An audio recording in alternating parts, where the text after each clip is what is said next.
দেখো আমি এর উপরে একটা ওপেক কোটিং দিচ্ছি টু ব্রিং ওপেসিটি, দিয়ে এটাকে ড্রাই করে নেব। দেখো ড্রাই করার পরে কীরকম এফেক্ট এসছে। আমি আগের পার্টটা ভিডিওটা করতে ভুলে গেছিলাম, এবার দেখো।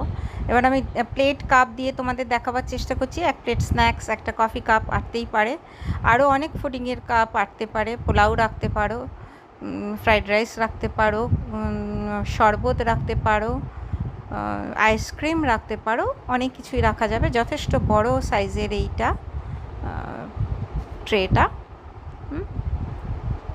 12 ইঞ্চ বাই 16 ইঞ্চ এটা আছে। তো এরকম লাগলে তোমরা আমাকে বলবে, আমি বানিয়ে দেব। দেখো কতটা ক্লিয়ার, একদম গ্লাস একটা ফিনিশ এসেছে, আর একটা শিমারি লুক আছে ভেতরে, দেখা যাচ্ছে নিশ্চয়ই পরিষ্কারভাবে। তো if you like, DM for order.